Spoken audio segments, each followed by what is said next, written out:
honoured guests, in particular Father Frank Brennan, Emeritus Professor John Warhurst, the Honourable David Smith, MP for Vian, a long-time friend of the Centre, and Honorary Professor Matthew Newhouse at ANU College of Law and the current President of the Royal Commonwealth Society.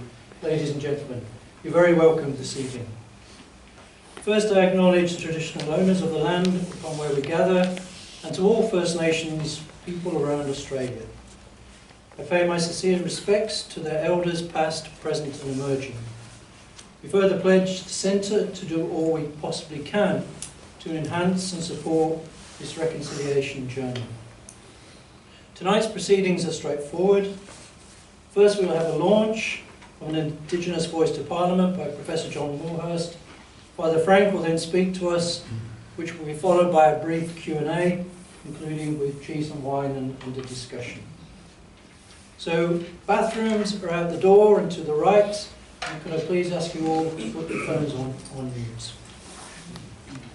So, ladies and gentlemen, I better start with my own, imagine that. John Warhurst is an author and political commentator. He's Emeritus Professor at ANU, the former chair of the Republican movement and the former chair of Concerned Catholics Canberra Goulburn. Previously, John held a very prestigious post of Professor of Political Sciences at ANU. John also writes a weekly column for the Canberra Times. John, you are highly qualified to launch this important publication. I now invite you to do so.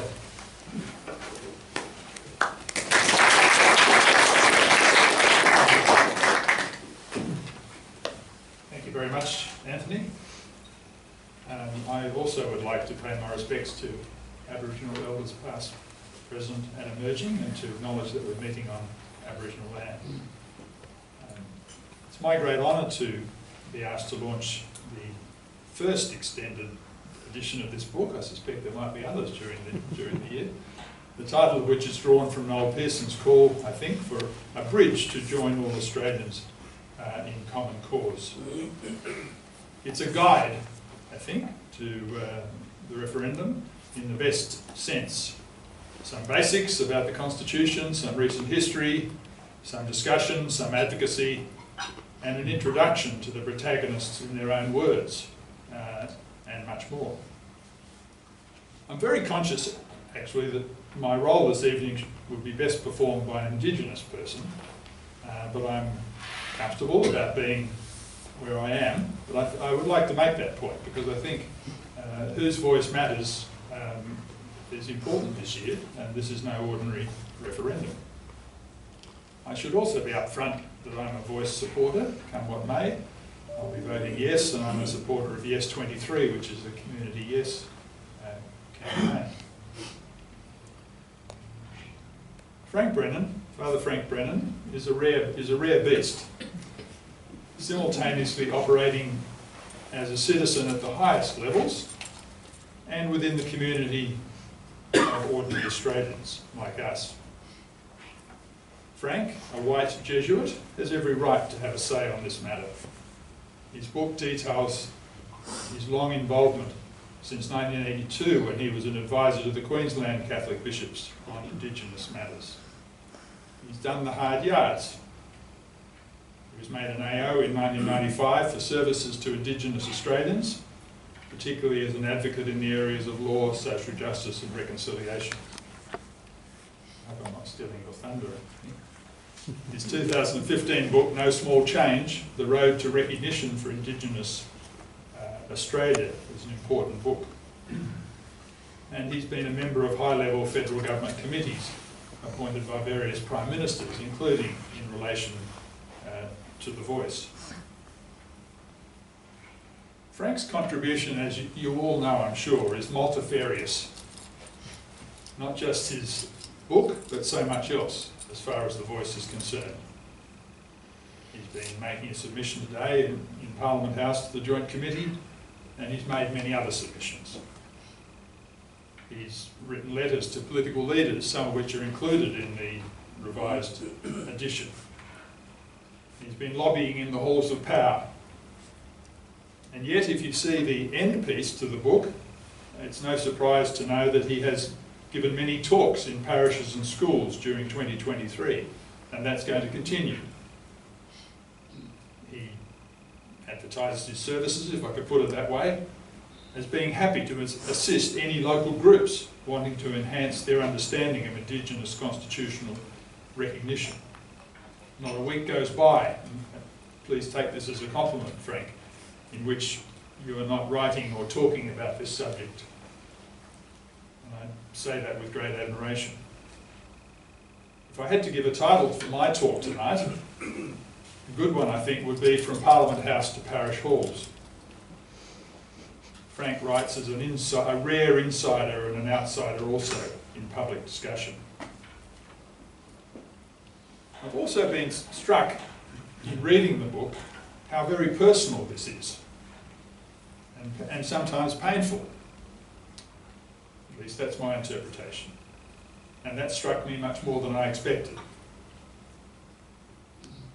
The ongoing and often personal disagreements between Noel Pearson and Marcia Langton and Frank are documented in the book. He also quotes his dear father, former Chief Justice Sir Garrett Brennan, in his views on the 1967 referendum, and dedicates the book to him, a man who cared passionately and thought carefully about the legal recognition of the entitlements of Aboriginal and Torres Strait Islander peoples. I think all this is very important, that both personally and, let's say, politically, Frank has been involved and very close to these issues for a long, long time. And I was struck that in reading the book that he knows intimately, he's quoting people who he knows intimately and who he's worked with. And so I think his insights into the world of those close to power and those who are actually making decisions is very important. I understand and respect his determination to keep up the fight for what he stands for, despite knowing that because the cause is so important to him, and also because it comes always, as any decent cause does, with a lot of accompanying personal criticism, and backwards and forwards. I mean, Frank titles the first chapter of the book as a task for every conscientious citizen, and Frank is certainly that on all topics, but on this one in particular. And he calls us all to be conscientious. I think that's the purpose of the book and of that particular chapter. It's also, not surprisingly, I think, a very Christian book. It expresses Christian come Catholic view, and Frank has been a Christian in the public square for many, many years, for more than 40 years or more. What Frank writes is very important because he's probably the major, I won't say the major Christian voice, but he's probably the major Catholic voice, certainly the most widely read and widely heard about the Indigenous voice to Parliament. It's not just what Frank says and writes, but the way that reverberates around church circles. His voice is regularly magnified by being picked up and distributed because it's valued and trusted by many of the communications organs within church circles. He also quotes Pope Francis as along the lines that an authentic faith always involves a deep desire to change the world for the better. And I think that where he comes from is very important. And of course, quotes the recent plenary council of the Catholic Church, which supported the Uluru Statement from the heart and wants Australians and the political process to engage with the Uluru Statement. He offers 10 steps for Australian Christians, which have also been separately published in various places, widely reprinted. I won't go through them all, but everyone should read them. Be respectful and attentive within the debate. Listen to Indigenous people. Inform others. I think that's really important in a debate like a referendum campaign. Have skin in the game and don't be afraid to say your piece. I mean, Frank is pretty explicit, but I would go even further and call out ad hominem attacks and wild exaggeration and willful misrepresentation, bad faith, lies, all those things which are really business as usual for politics in Australia. I'd also urge everyone to, as Frank does, to get involved in local kitchen table discussion, which may turn out to be just as important as the big campaigns which are being run by the big battalions. And I would also urge, as Frank does, Christian leaders to get passionate and stand up. They can get passionate and stand up on various issues, and I think this is one that certainly deserves their attention. And yet I don't really think they've done so far in a way that I would expect. I suppose before they do, they have to be clear in their own minds what they do support and why they support the yes case. And Frank's book would be great reading for them in that respect. The starting point for me is, in this debate, that First Nations people have a special place per se. It's probably controversial in some quarters to say that. It's not just because they need a voice more than others because of their vulnerability or because they are at the bottom of the socioeconomic pile or because they've suffered so much, all of which is true, but because they are historically special and first in our society, in a post-colonial society like Australia. And I don't think this special place is emphasised enough. People go sometimes to the other reasons for the voice to Parliament, and perhaps because even yes advocates are nervous about doing so. The precise details of the voice proposal are contentious, of course, controversial, and some of the things Frank says are contentious and controversial.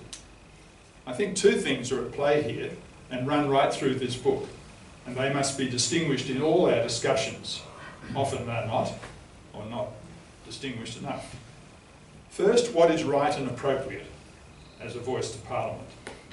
Frank is worried about aspects of the current proposal, such as its scope and possibility of clogging of courts, etc. So that's one thing, what is right and appropriate. And secondly, what has the best chance of success in a referendum? And we know that's always difficult. Frank intersperses the two in his discussion, as do many commentators. You can't really, it's very hard to separate the two. He demonstrates, for instance, how previous Liberal Prime Ministers and senior coalition leaders, who after 10 years in office had been making the running for so long, have judged the voice neither desirable nor capable of winning acceptance. Neither desirable or capable of winning acceptance. Frank advocates his own best proposal, which some see as too minimalist, as Frank reports, and is narrower than the current proposal. And he also advises on what might win majority support of Australians. He writes in the epilogue, which is, if you have the first edition, you buy the second and you get the epilogue. I worry that a yes vote might not carry because of the deficiencies in the process for general community consultation and input, and because the proposed formula of words might be too broad, risking the clogging of the workings of government and ongoing litigation. Those claims are among those that are contentious. On the latter point of what would win a referendum, he is not encouraging about the relevance of the 2017 same-sex marriage result, which some see as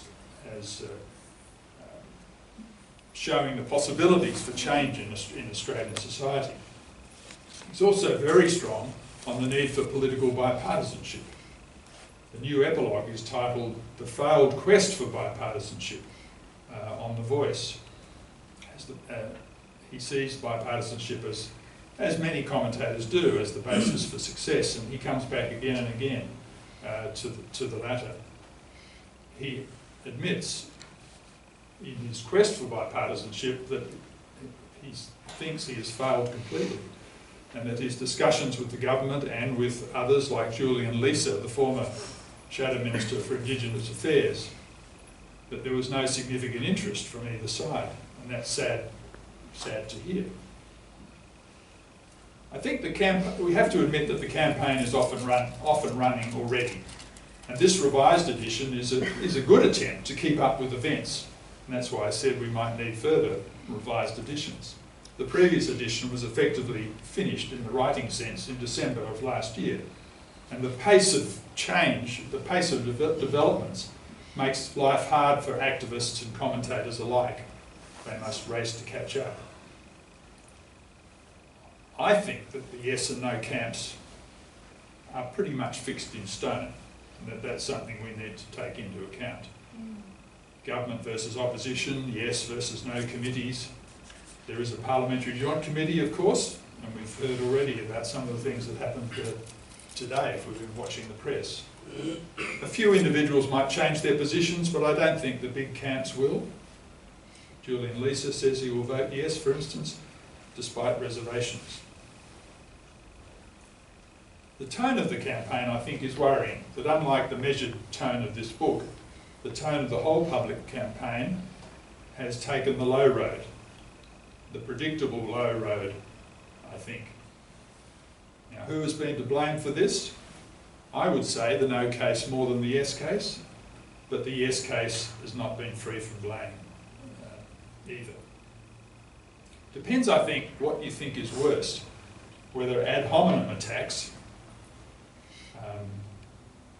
and I have a correspondent who just in the Canberra Times who writes to me every time he sees an ad hominem attack during the Voice campaign, and that they mount up pretty quickly.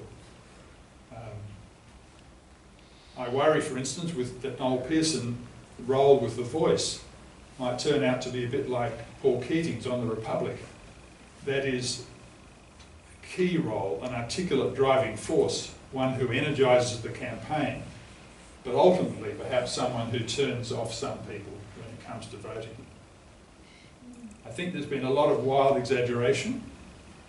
I think the opposition in this case, the no case, is definitely worse. There's been a lot of lies and bad faith, and there's certainly been a lot of partisanship. The range of possible positions, as in 1999, ranges from yes and yes more and yes but, to conservative no and progressive no. There are hardened voters. We're told that 58% of people have already made up their mind, all of while this is all going on. And there's about 40% of people who are described as soft voters. There are more yes than no in both of those categories, so that about 58 or 59% of people say that they're currently going to vote yes. My observation is that while the so-called experts and insiders, not derogatory, are arguing about the detail, the early campaigning, this is on both sides, has mostly been about the bigger picture rather than the detail.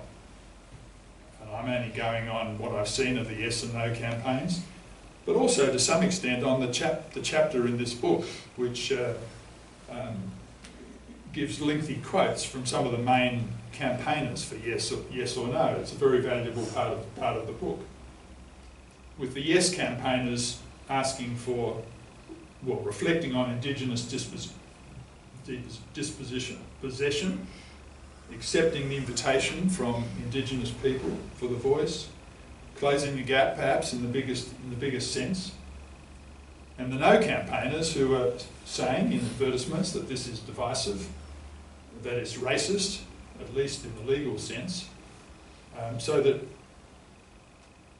already people are taking positions which are very broad, very big picture.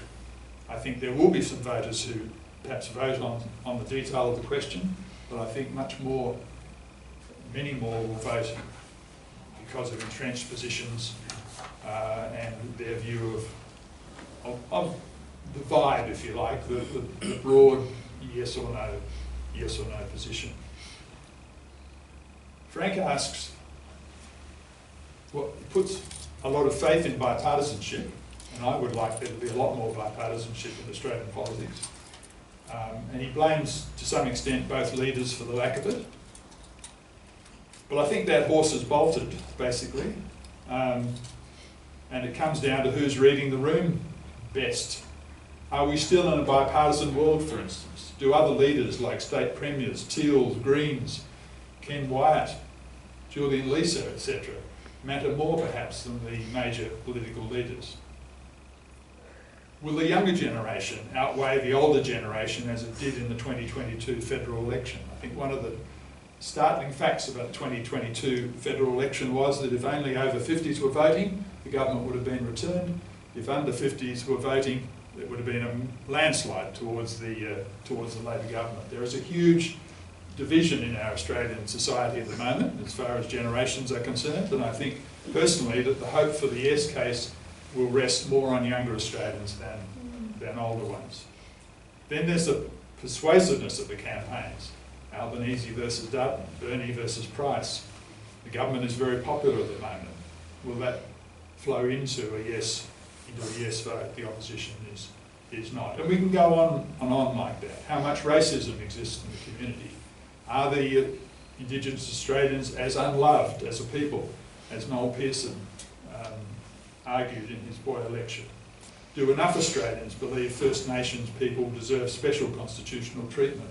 Or is that divisive? I mean, these are the really big questions. Frank Brennan says the cause is just. The going will be tough.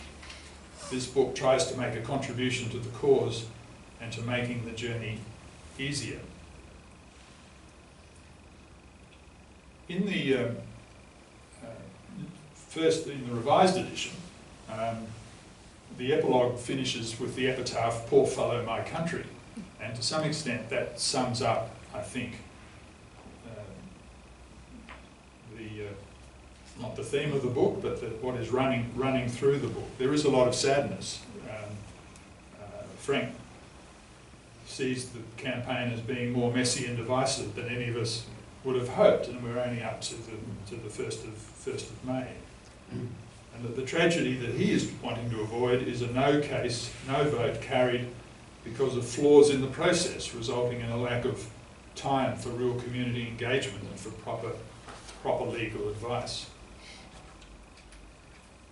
And I think that's how I see the book ultimately, as a lament for what might have been, as in Poor Fellow, My Country.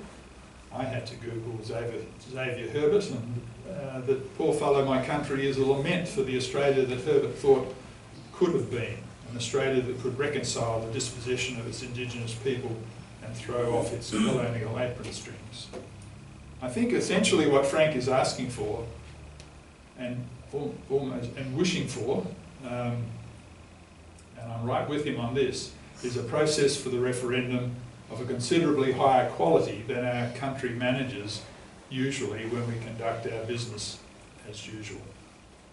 Something that's less partisan, less ad hominem, more civilised, less confrontational, the high road rather than the low road. And many of us would join him in these aspirations. The community too says it would welcome such aspirations. However, I think that the landscape of Australian politics, RJ David Smith here, is littered with recent examples of political campaigns like 2017, 2019, 2022, which fell well short of these aspirations. And I think leaders take some blame, the media certainly takes some blame, but so do the rest of us in the community, because all of us, I think, have to lift our game as far as political dialogue and discussion is concerned. Unfortunately, those who participated in those campaigns are still around, or people like them are still around, in the media, in politics and in the community. That hasn't changed. But I would hope, against the evidence as I see it, to really encourage those who are participating in this campaign, as Frank does, I know. I hope that Australia will rise to the occasion in this referendum. Frank does too. And I think we'll all be doing our bit to try and make that the case. There's still plenty of time. There's still time to really shape a referendum campaign on both sides, which reaches the highest standards of civilised debate. And from my point of view, clearly I'm hoping for a yes result. But whatever the case, I think we're hoping for a campaign of the highest order. So thanks, Frank, for who you are and all that you do. Thanks for this book, this revised version. I declare the new edition of An Indigenous Voice to Parliament launched in Canberra. Thank you very much.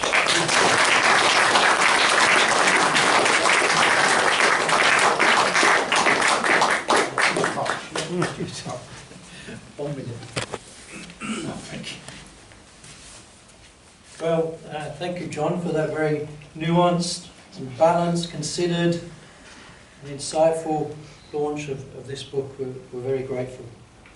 So just allow me to say a few words by introduction of Father Frank Brennan. I know he hardly needs any introduction, but I might just say 1 or 2 words taken from the front of this book, and then add just a personal reflection of my own, if you will indulge me.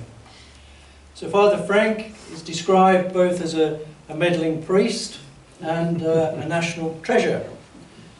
He was a long time, or rather is a long time advocate for the rights of Indigenous and Torres Strait Islander people, and commenced this ministry back in the early 1980s. He has numerous publications in this space, which I'm sure you're aware of, and tonight we launched this 2nd edition. If I could just make a personal comment, why I'm so pleased to host this launch. For many years, Frank has actually graciously and generously supported me and my work and my research. So when I had this opportunity to host this, I jumped at it, and I'm very, very grateful. Frank launched a book of mine in 2015, launched another in 2018, contributed to one in 2018, which was called The Faith and the Political in the Post-Secular Age, which also, John, you might remember, you had a chapter in that on the faith and the politics of Tony Abbott. Well worth a read just for these 2 works. But what's important about this book is Frank's chapter was called Discerning the Place of the Prophetic Voice in the Great Moral Questions of Our Time. Now, I can't think of a better introduction than what we're about to hear, than discerning the prophetic voice in a great moral question of our time.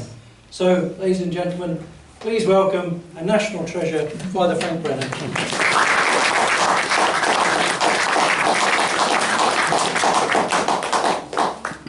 Good evening, everyone, and thank you for that gracious welcome, Anthony. And John, for your fabulous launch. I knew that it would be considered and subtle and of great moral propriety.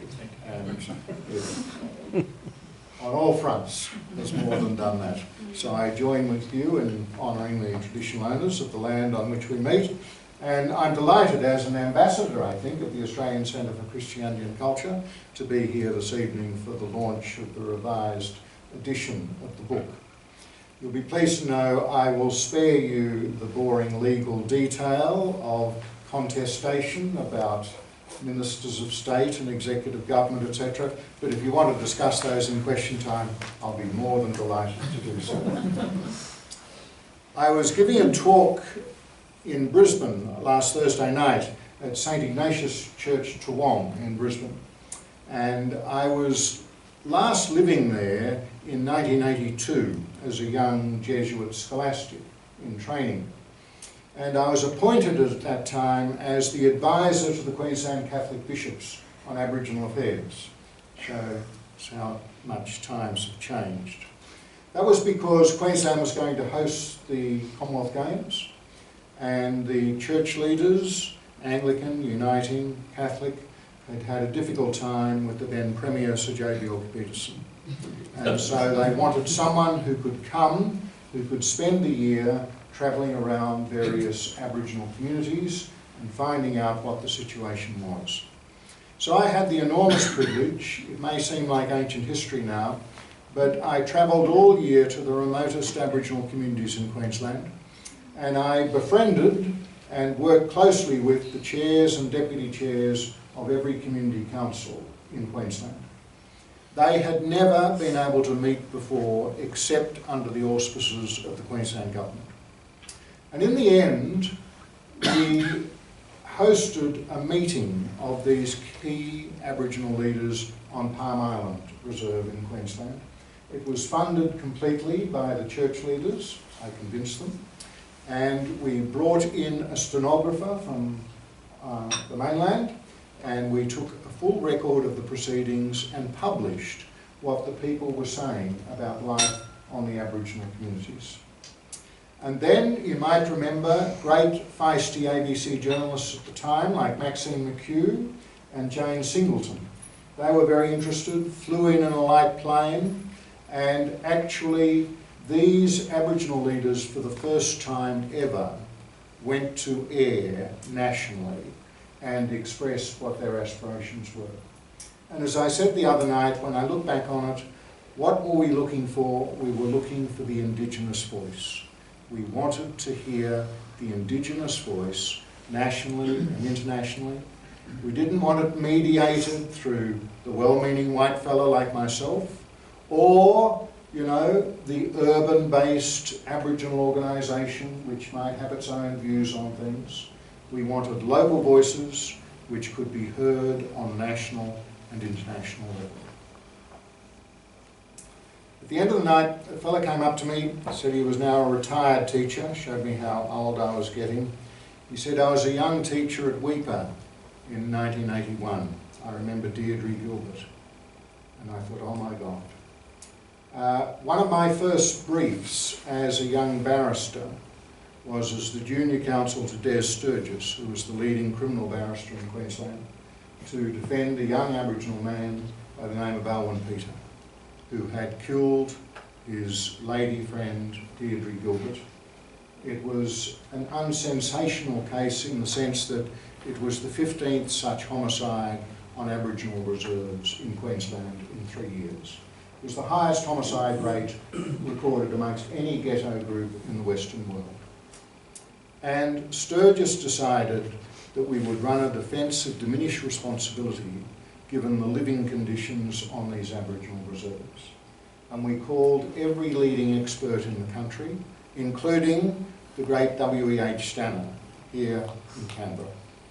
And in fact, Stanner did an anthropological report which was presented to the judge, and after the proceedings were over, Stanner wrote me the last letter he ever wrote. And I felt pretty pleased with the result we got in that case. Alwyn Peter basically walked free. A few months later I came here to the Institute of Aboriginal Studies. I went into the library. There was a very fine white woman, a librarian there, I won't name her, and she said to me, you had a big win in that case. And I, being the proud young lawyer, said, indeed we did. We were very happy with ourselves. And she said, yes, you took away the one remaining protection for Aboriginal women on remote Aboriginal communities. And that remark has stayed with me for over 40 years. So it was quite a night in Toowong last Thursday night, reflecting on an Indigenous voice to Parliament. And yes, I've just had a very big day up at Parliament House, giving evidence before the Parliamentary Committee. And yes, there have been some strains between Noel Pearson and myself, but we had a very good conversation together. And I had a wonderful meeting with Linda Burney, the Minister. And as I walked out of the building, even ran into Glyn Davis, head of the Prime Minister's Department, and was able to have a good discussion about how things might be going. Why write a book like this? As I said to them at Parliament House today, I didn't have a pass because when I left Canberra, I didn't think I would ever need to come back to Parliament House. But I didn't see the Voice referendum coming.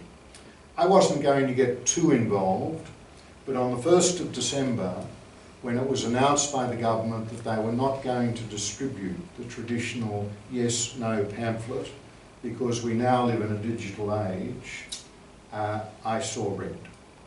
Why? In part because I know that not every Aboriginal family on a remote community will read a pamphlet that's left at their door. But I know there's much more chance of them doing that than getting access to a computer where they can get accurate information about what they might be thinking about. And so I thought something needs to be done. So I contacted my publishers 5 days later. I said, I need to get something written. I had to go to Rome and speak at a meeting, and I was going over and back in a week, and I'm at an age where going over and back in a week gets a bit exhausting. So I thought, I'll stay an extra week. And I had an extra week in Assisi, where I sat down and I basically wrote the first edition of this book. It was a wonderful place from which to do it, away from all the hurly-burly here. By that stage, I'd become very concerned about one issue which John has touched on, and it was the issue of bipartisanship. Now, I've been involved in this issue from day one. Before the committee today, I pointed out that I'd written 2 books on it, No Small Change in 2015, and then this one in 2022. Noel Pearson, taking me to task, pointed out to the committee that I'd actually written my book Sharing the Country in 1991. And he joined issue because I'd said something then which I wasn't supporting now, or whatever. And I thought 32 years on, some things do change. And we've been in a very difficult position over these years trying to get something done in terms of constitutional recognition. So what we'd had was 3 Liberal Prime Ministers in a row who had said no. And so it was very frustrating. We then had the very refreshing scene, I think, of Albanese as the newly elected Labor Prime Minister going to the Garma Festival and saying, we're going to do it. That was at the end of July. By early November, I was very worried. I was worried because I didn't know Dutton, but I thought the fact that Dutton had appointed Julian Leeser as his shadow minister was one sign of hope, that there might be the prospect, if the process was right, of getting something which would be on track. And yes, I'm an old fogey constitutional type scholar, and I knew the facts. 44 referenda, only 8 had succeeded. Of those, 3 had been successfully prosecuted by Bob Ellicott. I was privileged to know Bob, and Bob always said to me, the first rule of a referendum, you can't have anything of any legal complexity and confusion. Why? Because the last thing you want is lawyers out there in public disagreeing with each other about what it might or might not mean. Exactly what we've had in recent months. But the other realisation was that Labor had prosecuted referenda 25 times and had succeeded once. So I wrote to Albanese on the 9th of November. I've been privileged to know him over the years, and I said, look, very good that you've done Garma. We've just had very respected Aboriginal leaders appearing at the press club, Megan Davis, Pat Anderson, and they've said we're on track for something and we think there are many Liberals on board. I said, I think there's a need for a bipartisan process, and I think we need to get back to some sort of parliamentary process in order to settle what might be the formula of words. It became clear that that was not part of the strategy. And so I then committed to writing this, and the end of the first edition was proposing a formula of words for a voice which might be carried at referendum with support of both the Labor and Liberal parties. But as I say, that was destined for absolute failure. And so the next time around, we had a situation where there'd been an exchange of letters between the Prime Minister and the Leader of the Opposition. But at this time, the Prime Minister said, I've had no offer of any suggested words or amendments from the Opposition. And so I thought once again it was time to take some action, and I wrote a joint letter to both of them. and then seeking what might be a way forward. So what we've come to is a situation now where things, I think, have turned rather sour, where the way Mr. Dutton has conducted himself, particularly in and around Alice Springs, and with the promotion of Jacinta Price to the front bench. So what we have is a Liberal Party which institutionally is committed to the no case. And so what I've attempted, particularly in my opinion piece in The Age and the Sydney Morning Herald this morning, in preparation before appearing before the Parliamentary Committee, is admitting, yes, the days of bipartisanship in getting the Australian Constitution changed on this issue have gone. And political scientists like John Warhurst may well be right. There's no need for any bipartisanship. But my gut instinct, as I said to Linda Burney today, I am, being a priest, a person of hope, but I'm not by nature an optimist. Now, it may be that indeed there's no place now for bipartisanship, but I said at the very least, we've got to try and get a few key Liberals on board. Those who are decent, who are committed to yes, and a formula of words that they say they could live with and that they could espouse to others, particularly in their party room. But if that can be done, I think that is a useful outcome as the campaign gets underway. Now at the moment, we're still at a messy phase. Why? Because we're in the legislative process. This formula of words hasn't yet been to the House of Representatives. It hasn't yet been through the Senate. The idea, yes, I can understand those citizens who say, I'll be voting yes, whatever, to which I say, very good luck to you. But while we're going through the legislative process, we've got to do what we can in order to get the words as good as we can. The other observation I'd make is this. Paul Keating, during Mabo and the native title debate, he had a very good line in the early part of those discussions. And I was privileged to be a party to a lot of those discussions. And Keating had a favourite refrain. He said, good policy will be good politics. He didn't know where it was all going, but good policy will be good politics. Now on this, I've extended it to say that good process will give you good policy, which will give you good politics, which will bring you a popular outcome. Now, that's not a popular quartet at the moment, but it is one in which I firmly believe and which I will continue to try and contribute. A couple of final observations. One is that for me, as a Christian, as a priest, I do think this is about more than getting 50% plus one. Now, I don't want to take away from the prospect of getting to 50% plus one, but particularly a referendum about this, constitutional recognition, where it is being said it's something more than just mere symbolism. It's got to be about the country coming home to itself, the country owning the outcome. And that's why I have been horrified at some of the ad hominem behaviour which has gone on, because in terms of trying to get the country to own the outcome with an enhanced sense of national dignity, I think that is a major challenge. And I think some of us have got to be out there calling that that might be achievable. And so yes, it's a bold hope that we can not only get over the line with a majority of Australian voters in 4 out of the 6 states, but that it can be an overwhelming vote, and it can be a vote where people can be feeling good about themselves and good about the country and looking forward to the future.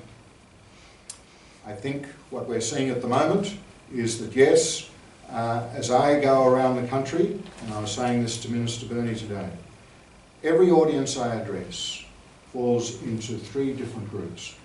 There's the yes camp, like John Warhurst. They'll vote yes to anything. Doesn't matter what the finals are. There's the no camp, they'll vote no to anything, no matter what flash arguments someone like Frank Brennan or whatever will put up. In the middle are a group of people who are undecided. And some of those undecideds, they want information, and they want to be sure that this is actually going to deliver something on the ground for the well-being of Aboriginal people, particularly in remote communities, if I might say, for the Deirdre Gilberts of this world. That's what they want to be sure of. And they want to be sure that it can be done in a way which is enhancing of our system of government and not detracting from it. So, these are the challenges, and it's why I think we need to be committed, particularly those of us who are of the churches, to educating our flocks, if you like, and to be a leaven in the community for trying to get to yes in a way which is overwhelming and which is true to the dignity of the nation. So thank you very much for the experience.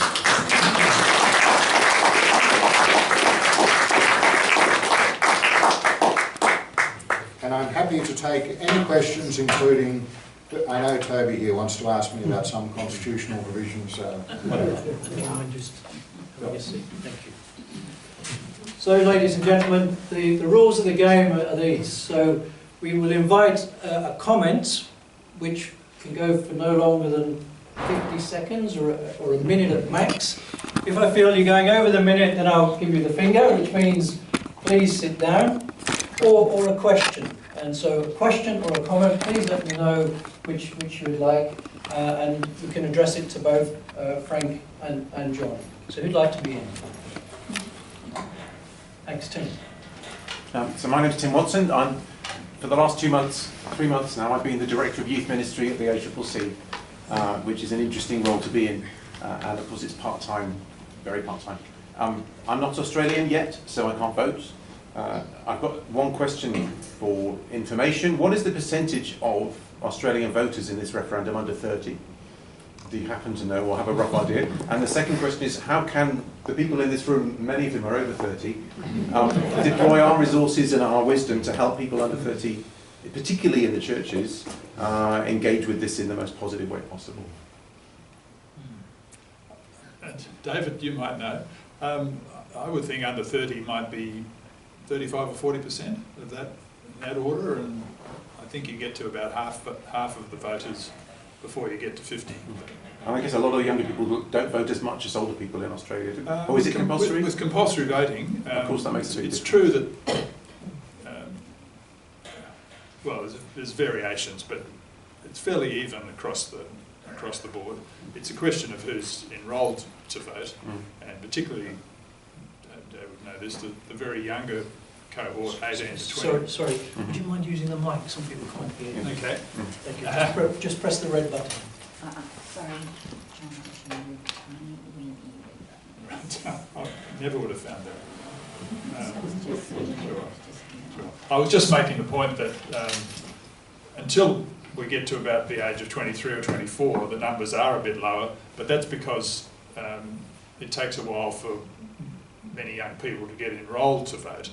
But once you're enrolled, I think you can assume that young people will vote in great numbers. They'll enrol in great numbers just to get a chance. And I think there's every likelihood that younger people have a lot to teach the rest of the community as far as knowledge of this particular issue is concerned. So I think any learning will be very much two-way. And I think Frank mentioned the pamphlet versus the online. Well, I think the online world will be one where young people certainly will be able to teach the rest of us what it's all about, and we'll get most of their information, I think, that way. And I think in terms of engaging with young people, as you know, it's meeting them on their turf. And I was delighted today. I'm the rector of Newman College at the University of Melbourne. Our signature lecture of the year is the Mannix Lecture. The students choose the lecturer, and we were able to secure today Linda Burney will come and give the Mannix Lecture. And we'll book a very large lecture theatre at Melbourne University, and we'll advertise it in the Age and all of that sort of thing. And as I was saying to her, we will have a hall full, mainly of young people who have never voted before. and they're enthusiastic to come along. They won't be wanting to discuss a lot of legal and political detail, but I think they'll be very keen to be on board with something which they know is going to be significant in the life of the nation. Thanks, Tim. Clive. Many faithful, prayerful Christians are a part of the church-going community. The age cohort is 50, 60, 70, 80. By nature they are very conservative and suspicious of change. What cogent arguments do you present to them that says the gospel has something to say directly to this question, and that they should take that on board when they consider how they vote? And what are those gospel principles? Well, let's start with the facts, that it's unassailably true that we haven't closed the gap, and that the life experience of this cohort of the Australian community is still well below par. And that there is no doubt that in some way it is related to the history of dispossession and colonisation. And that for us as Christians, we are responsible for our neighbour. And we are particularly responsible for those neighbours who have undoubtedly suffered as a result of social, economic situations from which we ourselves and generations of our families have profited. And so the question always becomes, with whom would Jesus identify, and what would Jesus be asking of those who have the benefits of that dispossession? What would it behove them to do? And in terms of the constitutional arrangements of the country, that of course one would espouse the equal human dignity of all, but when it came to the plight of the Indigenous peoples, where it was still thought necessary under the constitutional arrangements to have a provision about making special laws with respect to the people of a particular race for whom it was deemed necessary to make special laws, a provision which is endorsed by all of those older conservative Australians, then would you not concede, and don't you think it completely consistent with the gospel tradition, that if you're going to make a special law about a particular group, you at least consult with them in order to ensure that their dignity has been accorded? So they'd be some of the principles I'd start. Thank you, Frank. Please. Have you had a personal conversation with Peter Dutton? And if not, with you? I have not. I was told he was to call me a few weeks ago, and he did not. I've had a number of personal conversations with other senior Liberals, and you may have noted that when Julian Leeser gave his speech at the National Press Clubs, he named me no fewer than 3 times, which was something of an embarrassment to me, I have to say. But I must say I was very open to having such a conversation with Peter Dutton until what happened that week. I think that I couldn't work out why Lisa gave his speech on the Monday when the party room was happening 2 days later. But then when the party room meeting was held in that fashion, and where Lisa had no option but to resign, and then with the promotion of Jacinta Price, and as I say, with Dutton's visits to Alice Springs, that left me somewhat despairing. Yes, please. And then Paul.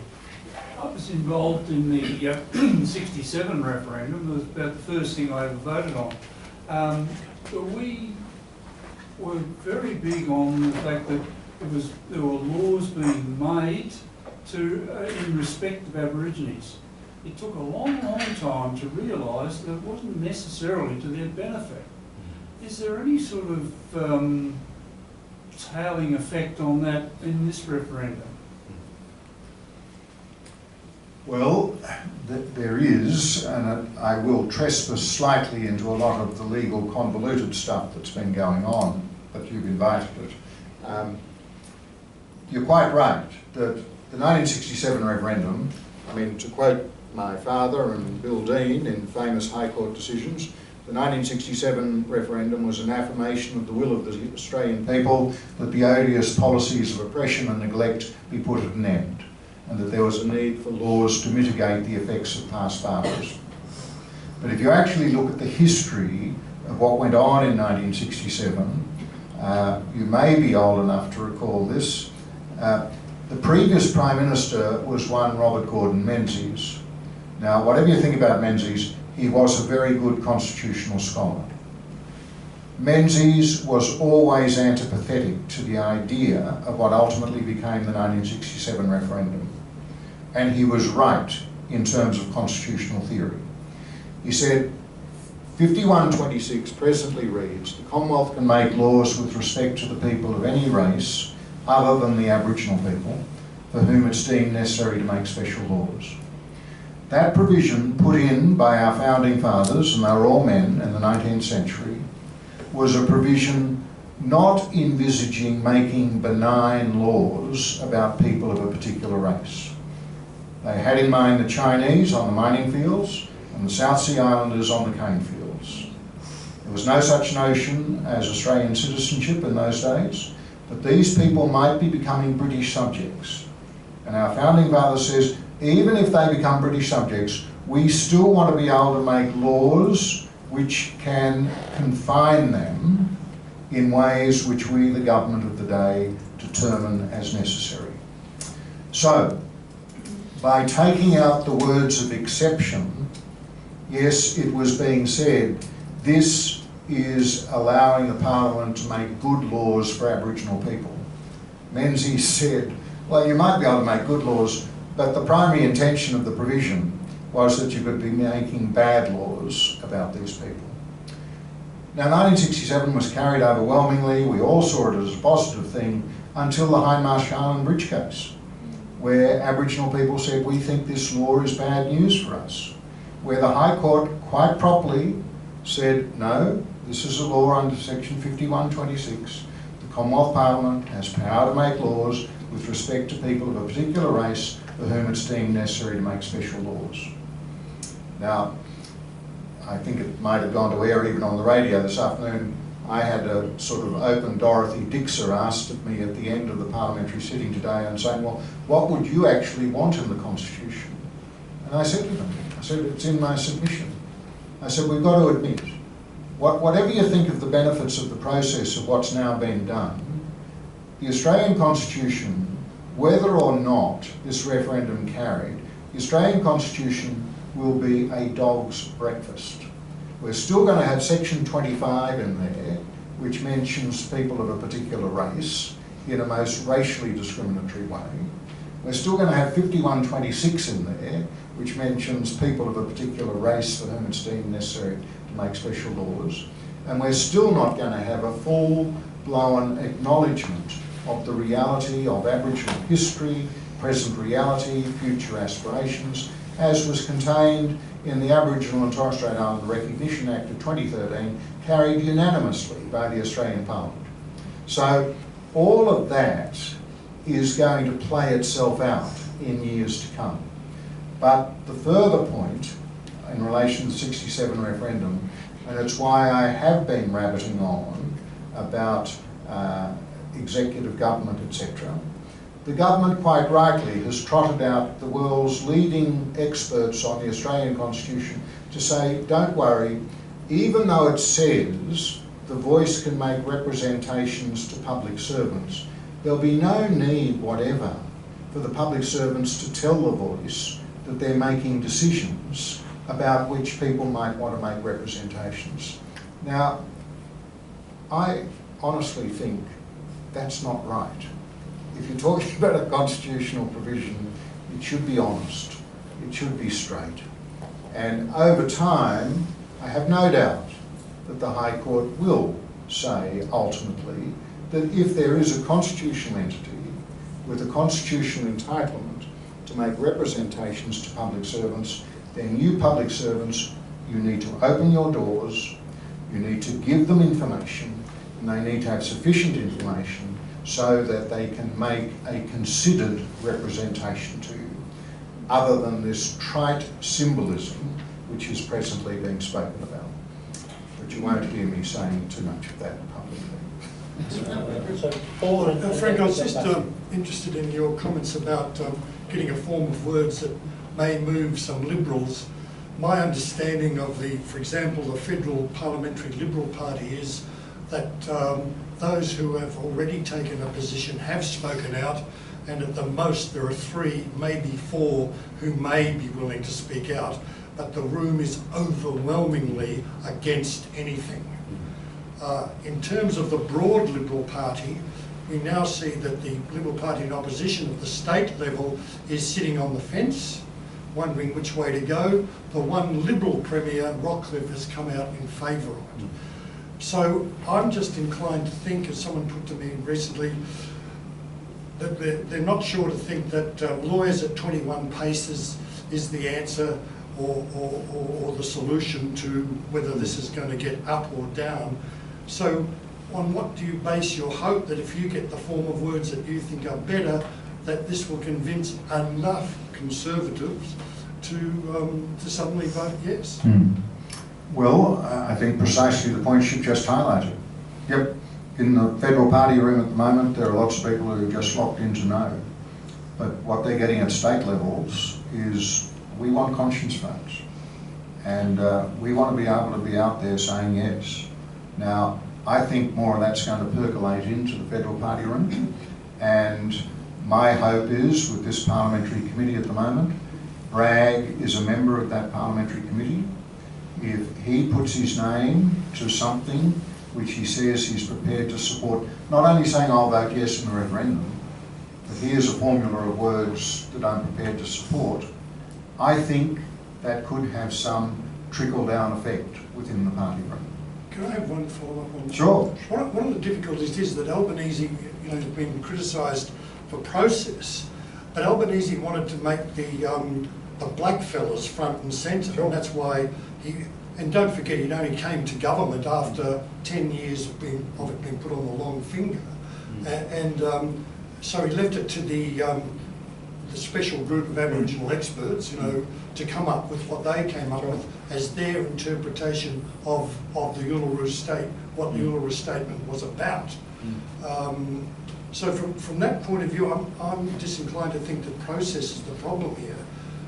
The bigger problem is that the very institutional and other racism of our very constitution is alive and active today. Sure. I mean, not much point in trying to, rewrite history or whatever, but my letter to him of 9th of November was basically saying, I've got all the sympathy in the world for government saying, we will sit down with a key group of Aboriginal people and we will get the formula of what they want. But I thought then, because the Constitution belongs to all of us, yes. And the Parliament should have played a role, that it should have then been referred to a parliamentary committee at that stage to say, right, what sort of wording do you think is appropriate before introducing a bill which the government had locked itself into what had been put forward by the Aboriginal group. Bear in mind, we know it came from the Aboriginal group and was approved by Cabinet within 30 minutes. This is adding a new chapter to the Australian Constitution. Now, it may work, that they may get away with it in a sense, but it's, in terms of process of significant change to Constitution, I'd have thought that a parliamentary process back then, fully respecting that, yes, Aboriginal people have said, this is what we want, but then going to a parliamentary process to finalise words before introducing a bill to the Parliament would have been a better way to go. So before Aston? Before Aston? Oh, well before, yeah. Thanks. Matthew. No, thank you very much. Fantastic. 2 questions. First, I've been surprised and disturbed, actually, in talking to people who oppose it. they say their opposition is based on their concern that it creates a form of apartheid for Australia. I'd be interested in your reaction to that. The second is, and you touched on it there, but you haven't told us much about, I know you've been opposed to this representations to the executive, effectively, to public servants, but it sounds like you're prepared to go along with it to get the voice up. Could you tell us more about your position? Well, first, in terms of the apartheid point, my notions of equality can quite easily accommodate the idea that in a post-colonial society like Australia, there is a necessity for laws about things such as native title and about the protection of Aboriginal cultural heritage. As I say, I remember back in 1992 when, after Mabo, I was invited by the then largest legal firm in the country, Allen Hemsley, to attend their weekend retreat for the senior partners and to tell them about Mabo. So I was introduced in fairly haughty terms where they said, well, we've invited this Jesuit to come and talk to us about Mabo. Mind you, not that we think it will make much difference. And so I got up and I said, well, thank you very much for your welcome. And as for the introduction, I'd like to make a couple of points. One is that I'm still doing what I've always done. Just prior to the 3rd of June 1992, it was called politics. Now it's called law. And the second point I'd make is that I think from here on there's probably $1 in it. And that probably explains something of your interest. Well, at the end of the session, one of the senior partners stood up and he said, look, my name is Murphy, and I want to know where this is going to stop. I mean, if we're going to have special rights for the Aborigines, then what about special rights for the Irish? And I said, well, I being a Brennan and my mother an O'Hara, I have considerable sympathy for the rights of the Irish. But I think the relevant comparison is not with the Irish in Australia, but the Irish in Ireland. Exactly. I said, and I take some consolation in the thought that there's somewhere on God's earth where the Irish can be as Irish as they like, as selflessly or selfishly as they will, that that's just the way the Irish do it. Now, for Aboriginal Australians, there's only one place on God's earth. They're only 3% of the population. They've got to learn to live with all the rest of us, but I think there is a place for special provisions which can protect them and their heritage. And anything that does that is not discriminatory. In terms of your second point about, the legal point, basically it's this, that I think the voice, and I take the model as everyone's talking about the South Australian voice at the moment. The idea of the voice is that it gets heard. It gets heard by Parliament. If you look at the South Australian model, the model is that it will give an annual address to Parliament. It can make representations to Parliament about bills being brought in. There'll be meetings twice a year with the Cabinet, and there'll be meetings twice a year with the permanent heads of department. Now that to me makes sense as a voice. This is a serious entity which is engaged with government. What's come through with the national debate is to say, no, well, in addition to that, we don't only want the voice being able to make representations to Parliament about laws and policies, we don't only want to be able to make representations to ministers about policies and practices and future planning of policy, etc.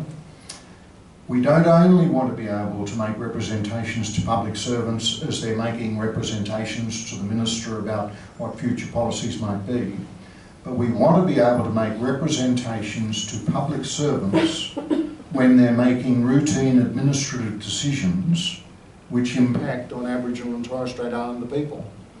Well, as you in this town know, there are 250,000 Commonwealth public servants. Now, if you constitutionalise the entitlement to make representations to public servants making administrative decisions to which all the government legal people say, oh no, that's fine, because under clause 3 we can just take it away. Well, no, you can't just take it away. Now, you might be able to just take it away at the moment. You might think you've got a high court that'll say, oh well, you know, Bob French and Ken Hayne have said, oh, you wouldn't read any implications into this or whatever. So I said to the Parliamentary Committee today, look at section 7 and 14 or whatever of the Constitution on the election of members of the House of Representatives. They'll be elected by the people. No implication there.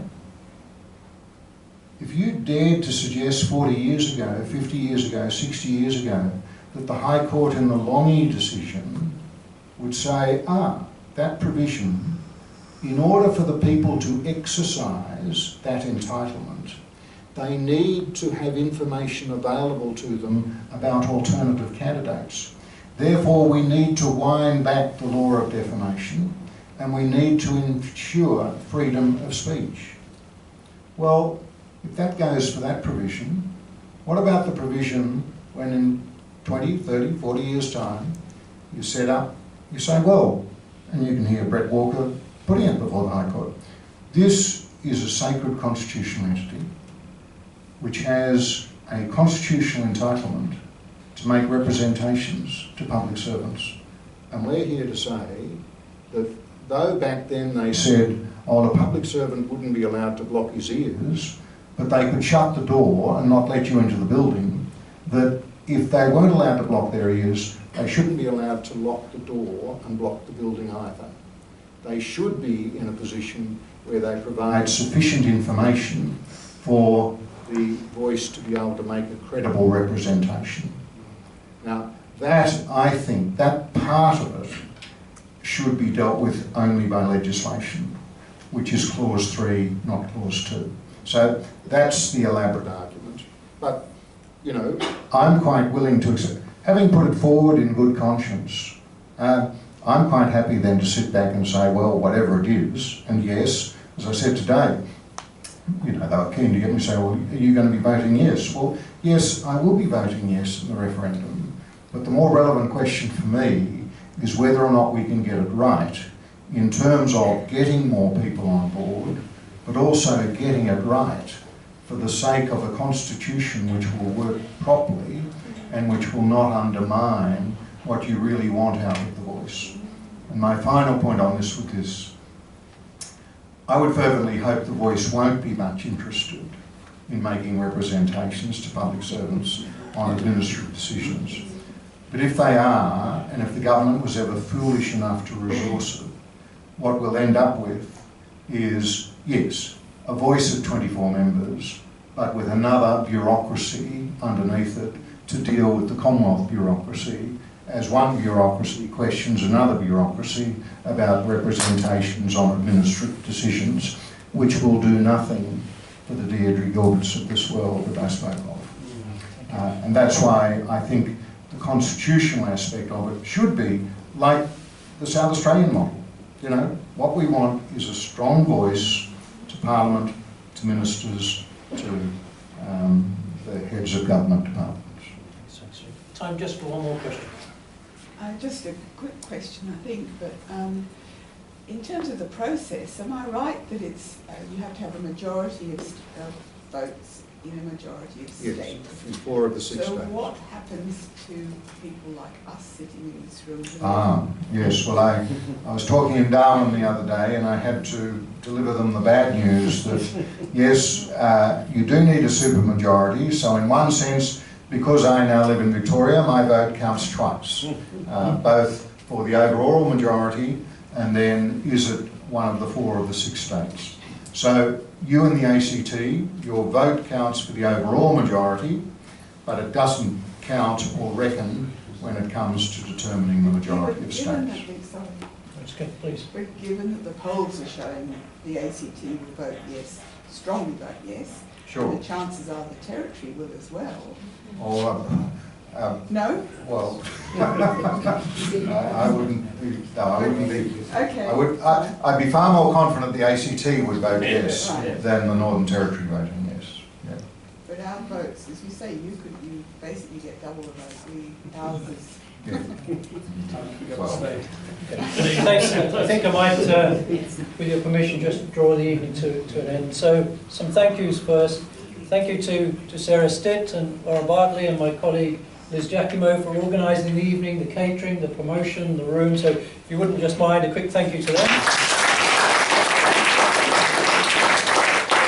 A special thank you to John for launching the book in such a tremendous and insightful way. Thank you for that.